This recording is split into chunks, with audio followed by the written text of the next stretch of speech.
Bakunzi ba Karumeli TV aho muri hose turabakiriye kandi tubashimira uburyo mukomeza kuduha ibitekerezo byanyu mwerekana ko turi kumwe, abari i Burayi, abari muri Leta Zunze Ubumwe za Amerika, abari mu Rwanda, abari Nyarwanda, bari muri diaspora, mwese turabakiriye kuri Karumeli TV. Imana ibahe umugisha nkuko n'ubundi twabyiyemeje, twiyemeje kujya tuzana abakozi b'Imana bafite ijambo ry'Imana, abafite ubuhamya, abantu bafite iby'Imana yakoze ku mitima yabo bakumva batabyihererana. Dawidi yaravuze ngo sinzapfa nzarama kugira ngo ntekerereze abantu imirimo Imana yakoze. Muri urwo rwego rero natwe twiyemeje kujya dutumira abakozi b'Imana. Uyu munsi rero murabibona turi kumwe n'umutumirwa benshi bazi nubwo ari buze kwivuga, ariko reka tumuhe n'ubundi mikoro abanze abasuze anabibwire, narangiza turasenga Imana tumuhe umwanya kugira ngo ababwire icyo Umwuka Wera yashyize ku mutima. Alexis, suza abakunzi ba Karumeli TV nurangiza ubibwire. Murakoze cyane kutwakira. Nkuko ubivuze nitwa Murwanashyaka Alexis, sengera mu itorero rya ADPR, ndi umugabo ndubatse, Imana ibaduhera umugisha. Mwamwumvishe rero, ndabizi abamukunda muri benshi, abamukurikira muri benshi cyane. Uyu munsi rero yaje kugira ngo abaganirize. Alexis rero agiye kubaganiriza, arababwira ubuhamya ndetse n'ijambo ry'Imana nk'uko Umwuka Wera yamuhaye kubibabwira. Reka n'ubundi rero dusenga Imana, dushima Imana, niturangiza tumuhereze mikoro kugira ngo ababwire icyo Umwuka Wera yashyize ku mutima we. Mana, mu izina rya Kristo turagushimiye kutwemereye twaba turahangaha. Umuntu wese ugiye kumva ijambo ryawe, ugiye kumva ubuhamya, reka yakire Imana n'Umwana n'Umwuka Wera kugira ngo umutima we wagukire ku kwakira. Ndagushimiye ko ugiye kubana natwe, dusenze dushima mu izina rya Data n'Umwana n'Umwuka Wera, amen. Alexis, karibu rero. Murakoze cyane, Yesu abaho umugisha kuri channel ya Karumeli TV, kuko muduhaye kaze, muhabwe umugisha n'Imana. Nkuko nabivuze haraguru, nitwa Murwanashyaka Alexis, ADPR Muhima, ndi umugabo wubatse, Imana ibaduhera umugisha. Tugiye gusangiza ubutumwa bwiza cyangwa se ubuhamya abanyarwanda n'abanyarwandakazi bwaho Yesu yadukuye. Ariko mbere yuko ntanga ubuhamya, mu rwandiko rwa kabiri rwanditswe na Petero ibice 3:9, Bibiliya iravuga ngo Umwami Imana ntitinze isezerano ryayo nkuko bamwe batekereza ko iritinza, ngo ahubwo itwihanganira idashaka ko n'umwe wapfa arimbutse, ngo ahubwo ishaka ko bose bihana. Igituma Imana irinda abantu ikabarindira mu byaha nuko ibabonamo abakozi beza b'ejo hazaza. Mu ubwo buryo nanjye Yesu yandinze, andinda ndi igisambo ruharwa muri uyu mujyi wa Kigali. Uyu mujyi wa Kigali nawubereyemo umutubuzi, nkuberamo umunyarirenga, ndaza kuvuga iyo mikino, nkuberamo umucuruzi w'amazu atari yanjye. Icyo gihe nanakodeshaga amazu atari yanjye, mfite imfunguzo 700 nacurishije. Iyo nageraga nkasanga igipangu gikodeshwa naragikinguraga nkagishyiramo umupangayi, yamaramo nk'iminsi nk'itatu bagakubita bakanaga hanze, amafaranga nare yatwaye. Ariko mpuye n'uyu mugabo witwa Yesu aranduhura ampagakiza. Umuntu ashobora kwibaza ngo Alexis, ubutubuzi ni ibiki? Hari n'abantu benshi bajya bibaza ngo kumva amafaranga yarahindukaga impapuro cyangwa telefone igenduka isabune cyangwa ibuye ngo n'uburozi. Nta burozi nge nakoreshaga, ahubwo bwari ubumenyi bwo mu mutwe n'abadayimoni benshi. Kandi ubwo icyo gihe iyo naguhaga n'isabune nabaga nakubashye kugira ngo uzabone n'icyo umeshesha, ahubwo naguhaga igitiritiri cy'ikigori cyangwa itafari. Yagera imbere akakikubita hasi ati ntangiye gusara, ati ntangiye guhuma, tarandoze. Nta burozi, ari tekinike yo mu mutwe n'abadayimoni benshi. Ariko ngo duhure na Yesu adukiza ibyaha, izina rye nirihabwe icyubahiro. Ndibuka no muri ubwo bujura bw'indengakamere, ntabwo bwari ubujura gusa, harimo no kunywa urumogi na rupusha. Kurupusha ni ukurucuruza. Ntambazo rwitwaga ijisho na sangirene n'umutwe. Ndumeneka nkajya amaswingi ni horo ntiwayimenya, ni izunga ni nk'uko umuntu yanywa inzoga agasinda agakambakamba. Icyo gihe nitwaga rasita kandi nta musatsi ngira, nsuhuzanyisha ikirenge n'umutwe n'agahanga n'inkokora, narapfuye mpagaze. Ariko Yesu ankiza urumogi, ankiza ubujura bw'indengakamere, mpinduka icyaremwe gishya. Mu rwandiko rwa kabiri Paulo yandikiye Abakorinto ibice 5:17, yaravuze ngo umuntu yari muri Kristo Yesu ababaye icyaremwe gishya, ibya kera bikabirashize. Ubu duhuye muri kino gihe nahawe agakiza, ntabwo wapfa kumenya ko nari igisambo cyangwa ko nanyweye urumogi, kuko Imana ikije umuntu w'imbere ikiza n'umuntu w'inyuma. Kandi icyo nkundira Yesu nuko yatanze imbabazi, umuntu arazakira akazumva. Muri ubwo buryo rero dushaka kubagezaho ubuhamya, ni burebure cyane ariko turaburezima. Ndibuka umunsi ntazibagirwa, ni umunsi nari ngeze no ku rwego rwo kwiba radiyo ivuga nyirarema kuyicuranga. Ni hano ndetse no ku Kimisagara, nabivuze kenshi kuba tugenda duhurira mu nsengero. Icyo gihe nari nibye umuntu 800 ku butubuzi, haciyemo nk'iminsi nk'itatu nkorerwa operasiyo ndafatwa. Icyo gihe nk'uko amategeko ahana abajura cyangwa abanyabyaha baho, ndagenda nkora igihano cyanjye ndakirangiza.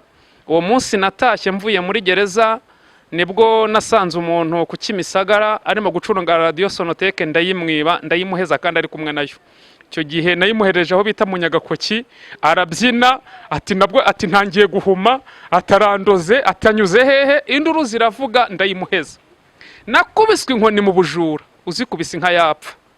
Ariko ndashimira Yesu ko iyo umunyabyaha yumvisha ijambo ryayo ari ubugingo, ahinduka icyaremwe gishya, akezwa rwose, Imana ikamutunganya. Umunsi ntazibagirwa ni umunsi nari ntemewe ahantu, ni mu majyepfo. Umuntu arandangira arambwira ati we Rasta uzi kwiba, kuko twahanaga na Boruve. Ku icyo gihe nakinaga imikino 26 mu bujura, harimo irirenga, ubumanuzi, kata, originali, garuka usubire, iz'ubwenge, kubiba, ubumanuzi, kodesha amazi atarayange, kuranguza mu mangazini atarayange. Nkina imikino myinshi. Umujyamabire mugenzi wanjye arambwira ati mu majyepfo hari umuntu ahororeye dendo nyinshi, atuzakodesha Daihatsu tujye kuziba. Nkodesha Daihatsu n'umushoferi w'igisambo n'amaburi 30 yitwaga Sangirene. N'urumogi nararutse pfuraga nkanihira, nkagenda ntakozeho kugira ngo ntababaza isi. Hari ukuntu twarumenekaga tukajya amaswingi tukaba maraperi, ku buryo wageraga ahantu ntiniko ju batiraya nibura yadushuje byarangiye. Icyo gihe dukodesha Daihatsu, turagenda tugeze mu majyepfo nka saa 5 z'ijoro, umushoferi w'igisambo asigara yarinze Daihatsu kugira ngo batayiba retroviseur. Ndamanuka ngeze mu gipangu nsanga umukire yororeye dendo nyinshi mu gipangu cye, afite n'inka z'inyarwanda zigera nko muri 200. ngo ngeremo ku bantu boroye inka badukurikiye, inka iyo yumvishije umuntu nijoro iravumera. Ivumereye nyir'urugo abwira umugore we ati hano hashobora kuba hinjemo umujura, ati kandi batwibye igihe kirekire. Abwira umugore ati mpereza itoki n'isitimu, atumpereze na wa muhoro nge kureba. Arasohoka ndi mu nka, ngo agisohoka atangiye gutoka itoki, mba ninaze mu nka 6 nini, mfunga amaguru neza, ntega amahembe nk'inka. Arabarasanga zose n'inka. Abwira umugore ati twigire kuryama, zose ndabona ari inka. Bageze ku muryango bimwanga mu nda. Bimwanze mu nda, umugore w'umuhanga cyane ko burya urugo ni umugore. Umugore aramubwira ati ubwo batwibye igihe kirekire, jya ukubita inka imwe uyibara uyishyira ku ruhande, ukubita iya kabiri uyibara uyishyira ku ruhande, tuhita umutema. Ndavuga ntarantemye, ariko kuko Imana yari imbitsemo umukozi wawe muri kino gihe, ni mu nyumva ko Yesu yandokoye. Akubita inka ya mbere ayibara ayishyira ku ruhande, akubita iya kabiri ayibara ayishyira ku ruhande. Ageze ku nka 6 atarananirwa, ananiwe akajya zibariraho ziri. Ndamucunga, mukubita icyo bitaga Wesdoro, mukubita Sikive. Wesdoro no kumwihisha, mitaninaga munsi y'inka nini ifite cebe rirerire, nagaze ebyiri nk'umuntu ugiye kuzikama nsutamye. Arabara kubw'imbabazi z'Imana abarambuze. Abwira umugore ati twigire kuryama, zose ndabona ari inka. Bageze ku muryango, mbibutse yuko abantu mukurikiye ubutumwa kuri Karumeli TV, iyo ikintu kiriwe ku muntu akiyumvamo. Bageze ku muryango, umugore n'umugabo barongera barinyeganyeza bati ko twumva hano hashobora kuba harimo umuntu. Umugabo abwira umugore ati nigire kuryama, ariko aramubwira ngo nambyutse ubwa gatatu ndamucamo kabiri. Bamajije kuryama, nurira igipangu, mbwira umushoferi nti ati imodoka twigiye Kigataza kuntema. Aho hano iyo mpibutse nshimira Imana, ubu barantemye nkaba narapfuye ndimbutse, cyangwa se bakaba baranciye amaboko nkaba nkorera Imana ndi ikimuga. Ariko ndashimira Yesu ko yandinze akankiza ibyo byaha byinshi. Twakomeje ndi ku ijambo rivuga ngo umwami Imana ntitinze isezerano ryayo, nkuko bamwe batekereza ko iritinza, ahubwo yihanganira abanyabyaha kugira ngo bahabwe agakiza. Muri ubwo bujura bw'indengakamere harimo gucanga ikibiriti disantere Kiruhura no gucanga ikarita, harimo irirenga, harimo ubumanuzi, harimo garuka usubire, harimo n'ubukumbyi. Ubu n'abantu mudukurikiye mujye mushima Imana kuko nakijijwe. Abantu mucuruza amabutike cyane, iyo ninjiraga muri butike cyane nakundaga kwiba abagore, nkacunga muri butike harimo nk'umudamu arimo gucuruza, nkamubwira nti basinangaye, ati ni 400, nti genda uyinzanire ndebe. Yajyayo nkahita mukubita icyo bitaga ubukumbyi, nkahita njyana ukuboko muri kontwari, isagonda rimwe yacuruje yose nkaba ndayazanye. Akajya kuyigarura asanga nagiye, akaba arabyinya atanyuze atayo nacuruje, atabakiriye 8 nakireti yose arayantwaye, induru zikaba ziravuze, nera yatwaye nka mu gitondo. Ariko ndashimira Yesu ukiza ibyaha, ufata abajura, agafata indaya, agafata abanywara umogi, agafata abarozi, akabaha agakiza. Izina rye nirihabwa icyubahiro. Njye nihana, nta muntu wemeraga ko nakihana, kuko ndibuka ko namaze imyaka 2 mu nzu y'Imana, naba nicaye nko mu iteraniro bagashimana inzara bati nubwo yicaye mu iteraniro ariko mugira ubwenge, ntawamenya ko yavuyeyo. Ndibuka rwose n'igihe nabaga ndi mu iteraniro nkumva bashimanye inzara bati mugira ubwenge, twajwemo, kubera ko nari naravuye ahantu hakomeye. Ariko cyo nkundira Yesu, iyo amaje kuguha agakiza atanga ibihamya, akagushoboza kwera imbuto, abantu bose bakamenya ko wahindutse icyaremwe gishya. Ndashaka no guhumuriza ababyeyi bafite abana babananiye. Ndashaka guhumuriza umudamu ufite umugabo utarakizwa. Ese ni umunywara umogi? Ese ni umusambanyi? Ese ni umujura nkuko nari imeze kera? Humura, humura, we ikomeze kuri Kristo Yesu. Iyahamagaye ruharwa Alexis iracyakomeje akazi. Murakoze cyane. Uwo munsi ndaseba cyane. Shiduka CID yateruriye hano inyuma. Ku bantu badukurikiye, hari ukuntu baterura hano inyuma ipantaro igahita izamuka igahinduka ikabutura. Umunsi barateruye ipantaro irazamuka ihinduka ikabutura, karuvati hitirereta, ipantaro umunsi hita inashwanyagurika. Bajya kumfunga nambaye agakabutura konyine k'imbere nambaye na karuvati. Murumva icyo gisebo? Ariko ndashimira Yesu wamwakuye akampa umwuka wera. Mutekereze namwe ku umuntu yambaye karuvati, yambaye costume na marinette, afite na agenda nini, mu kanya gato ukamubona bateruye yambaye agakabutura konyine k'imbere na karuvati irereta. Ariko Yesu ndagushimiye, uri umwami w'amahoro. Mbindushi ariko Imana ikajya intuma abakozi bayo, kambwira ngo nubwo wasubiye inyuma, kuko ngewe mvuka mu itorero rya DPR mu karere ka Rulindo mu ntara y'Amajyaruguru, naraguye.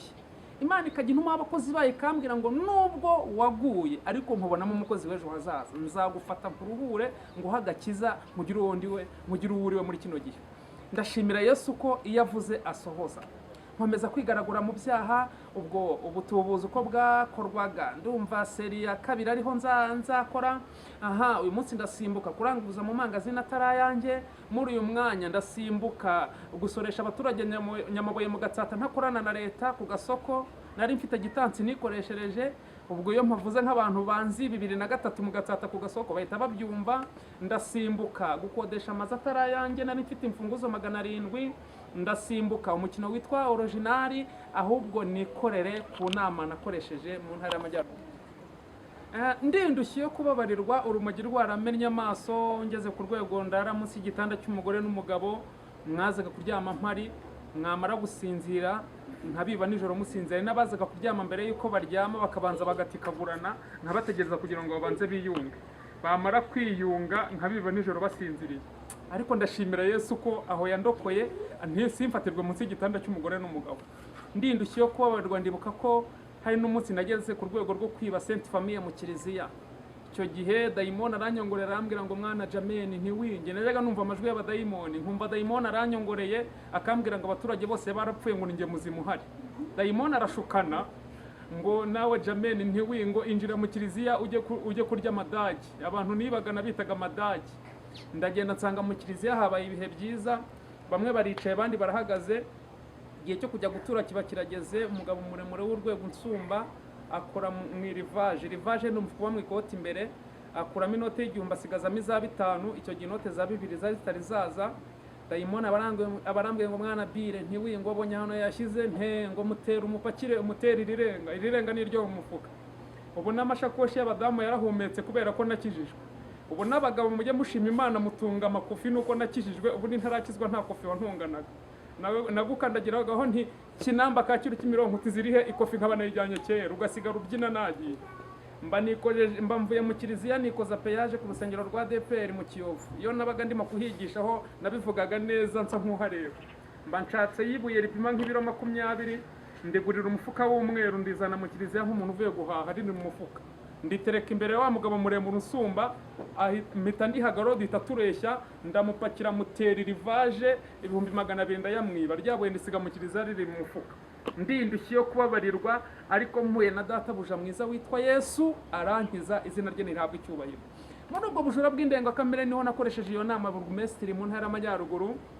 Nari mfite secrétaire ufite masters n'umubitsi n'umurisansiye. Uwo muhanda ni Gatsata, Jari, Rubingo, Remera, Baforongo, Ngabitsinzi, Buraro na Muramazi. icyo gihe nandikira iretere burugumesitiri mubwira ko ndi rwiyemezamirimo nkorana n'imashini yitwa Astrabag isize umuhanda ikanawutsindagira. Iwacu mu karere ka Rulindo duhinga imboga nyinshi, duhinga dania, subureti, kokombure, mibiringanya, fenuye, sikovia, amashu n'inkeri. Abo baturage bakazana imboga inaha i Kigali ku Kimisagara, ku Kimironko, abo baturage bose bakaza baturutse iwacu. Iretere ngo nyandike ategura inama y'imirenge hafi 4. Icyo gihe kandi iyo nama data na mama bari bayicayemo, ngo ngereyo n'ivatiri n'abayuwayi bagenzi banjye, umuyuwayi ni Jokeri ni ibandi, ngo tugereyo dusanga umusozi wakubise wuzuye abantu. Baranyakiye bati mwene runaka yahageze, bakoma amashyi. Mbanshuje burugumesitiri Wesiyaremye Swariti, muraho ati muraho, bakoma amashyi. Ndababwira nti kubera ko uyu muhanda mbona ari mubi ndashaka kuwubakoreshereza. Sekreteri akaba arimo arandika muri agenda, nsubira muri Rinete nayo iteraga urutoki ukagira ngo ni guverineri, naho kumbura kumwe n'igisambi impangu ariko utabizi. Icyo gihe ni uyu muhanda ni mubi ndashaka kuwubakoreshereza. Barabyemeje baranakoma amashyi. Ariko icyitonderwa, buri rugo rugomba kujya rutanga 3,000 kugira ngo akazi nigatangira muzajye mwinjira mu kazi mbihembera ibikoresho bizaba ari ibyanjye. Ako kanya bahita batorogura buri rugo 3,000 n'iwacu barayatanze. Mbabwira ko mu byumweru 2 akazi karatangira, na n'ubu ntikaratangira. Narutse kuhazamuka coronavirus itaraza, ngiye kwigisha muri paruwasi yitwa Remera, mpageze nsanga umuhanda urimo urakorwa ariko sinjye urimo kuwukoresha. Naje kubasaba imbabazi nyuma, nzibasabira Remera abaforango ku isoko, barambwira bati wari injiji, wari umupagani, turakubabariye. Naho Yesu yanduhuye. Umunsi nihana, nta nihaniye mu giterane ya ADPR muri mara yakoreye muri Dobandi. Nta muntu numwe wari wemeye ko nihanye, kuko nkimara kwihana baravuze bati nimucungane n'ibyuma na migiseri, bati mucungane n'amashakoshi, ntabwo yakihana. Ariko ndashimira Yesu ko iyo umunyabyaha yumvishe ijambo ry'Imana arahinduka, agahinduka icyaremwe gishya. Ngana ku musozo, ndashaka kongera gusengera umubyeyi ufite abana bamunaniye, ndashaka gusengera umudamu ufite umugabo utarakizwa, ndashaka gusengera imiryango ifite abantu batarakizwa cyangwa baguye. Nimuhumure, yahamagaye Ruharwa Alex iracyakomeje akazi. Data mu izina rya Yesu, Imana ikomeye, murengeze ubugingo bwacu, tugushimiye ko mugambe mwiza kuducungura unyuje muri Kristo Yesu. Warakoze, izina ryawe nirihabwe icyubahiro, kandi tugushimiye ko washyizeho no murongo wa Karumeli TV kugira ngo abantu bazajye bumva ubutumwa bwiza bahembuke. Izina ryawe nirihimbazwe. Dusengeye abanyarwanda n'abanyarwandakazi cyane, by'umwihariko dusengeye abatarakizwa kugira ngo bakizwe. Hanze hari indushyi ziruhiye mu byaha, wewe wanduhuye ukankiza urumogi, ukankiza ubujura bw'indenga kamere bwinshi, ukampa agakiza. Nsengeye abakiriyo kugira ngo bahagakiza, abaguye babyutse, abatarakumenya bakumenye, abanyantege nke bongerera imbaraga. Wiheshe icyubahiro kuko uri umwami w'amahoro, kuko icyatumye werekanwa kwari ukugira ngo intama zibone ubugingo ndetse ngo zibone bwinshi. Urakoze, turagushimiye. Amahoro yawe nakomeze gutwarira mu mitima yacu, mu izina ry'umwami wacu Yesu Kristo, amen.